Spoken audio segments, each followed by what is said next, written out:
अस्वीकरण के लिए the era के साथ टैग किए गए समाचार या लाइन समाचार की बेहतर समझ के लिए है और हो सकता है कि यह हाल के समाचारों के लिए विशिष्ट न हो।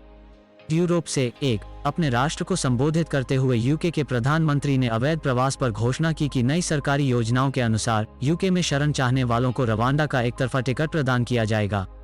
United nation human right council ने इस विचार का विरोध किया है और यूके के पीएम से आग्रह किया है कि वे मनुष्यों को वस्तुओं या वस्तुओं के रूप में व्यापार न करें। इस समय उन्हें सहानुभूति और देखभाल की आवश्यकता है।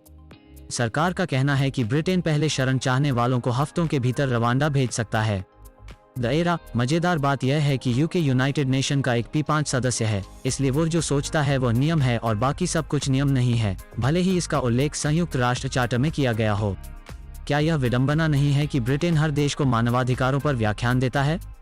2. यूक्रेनी राष्ट्रपति ज़ेलेंस्की ने यूरोपीय देशों से रूसी ऊर्जा खरीदना बंद करने का आग्रह किया। यह भी कहा, जो पैसा आप रूस को ऊर्जा खरीद कर दे रहे हैं वह रूसी टैंक भर रहा है और यूक्रेनियन खून बह रहा है। द एरा व्लादिमीर पुतिन ने पश्चिमी देशों से कहा है कि वे रूस को नहीं छोड़ सकते, लेकिन रूस पूर्व की ओर मुड़ने जा रहा है। पश्चिमी देश रूस को अलग थलग करने की कोशिश कर रहे हैं, लेकिन हर संभव कार्रवाई या प्रतिबंध करते हुए वे ऐसा नहीं कर पा रहे हैं। रूस भारत और चीन जैसे अन्य देशों के साथ व्यापार कर रहा है। रूस की अर्थव्यवस्था भी दिन ब दिन बढ़ रही है। 3. फ्रांस चुनाव के अंतिम चरण के दौरान फ्रांस भारत यूरोपीय संघ FTA को तेजी से प्राप्त करने के लिए भारत और यूरोपीय संघ को शामिल करेगा, फ्रांसीसी दूत का कहना है। द एरा पहले UAE ने भारत के साथ मुक्त व्यापार समझौते FTA पर हस्ताक्षर किए और अब हाल ही में ऑस्ट्रेलिया ने भारत के साथ एक FTA भारतीय निर्यात का 95% कर मुक्त होने के लिए पर हस्ताक्षर किए। साथ ही यूके सरकार भारत के साथ एक FTA पर हस्ताक्षर करने की योजना बना रही है। एशिया से एक इजराइल ने अपने देश पर ड्रोन हमलों का मुकाबला करने के लिए आयरन बीम बनाया।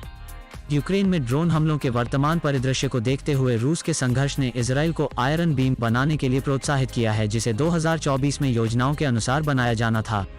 द एरा तुर्की एक इस्लामी देश बहुत बड़ी मात्रा में ड्रोन बना रहा है और किसी भी संघर्ष या युद्ध के दौरान इसे कई देशों को प्रदान कर रहा है, इसलिए इजराइल अपने पड़ोसी देशों के बारे में चिंतित है, लगातार इजराइल पर हमला कर रहा है। इन ड्रोन का उपयोग इजराइल के खिलाफ कर सकता है।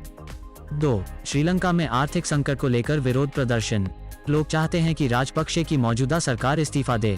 श्रीलंका के पास किसी अन्य देश से किसी भी वस्तु के आयात के लिए कोई विदेशी मुद्रा भंडार नहीं बचा है। भारत ने श्रीलंका को हर संभव सहायता प्रदान की है और ऋण के रूप में या लाइन ऑफ क्रेडिट के रूप में 2.5B सहायता भी प्रदान की है। चीन ने ऋण के रूप में लगभग 2.5B सहायता प्रदान की है। वर्तमान में श्रीलंका पर अपने संपूर्ण सकल घरेलू उत्पाद से अधिक अंतर्राष्ट्रीय ऋण है। 3. हिंदुस्तान एरोनॉटिक्स लिमिटेड ने भारत सरकार की उड़ान पहल का समर्थन करने के लिए पूर्वी भारत में अपना पहला भारत में निर्मित नागरिक विमान डोनियर-228 लॉन्च किया है, जिसमें 19 सीटें शामिल हैं, जिन्होंने पहली बार असम से अरुणाचल प्रदेश के लिए उड़ान भरी है। साथ ही भारत में आने वाले वर्षों में और अधिक नागरिक विमान बनाने की योजना है। इस विमान की टिकट की कीमत लगभग 2500 रुपये होगी। जैसा कि भारत के प्रधानमंत्री द्वारा पूर्वोत्तर के क्षेत्रीय क्षेत्र को भारत के अन्य हिस्सों से जोड़ने का निर्देश दिया गया था।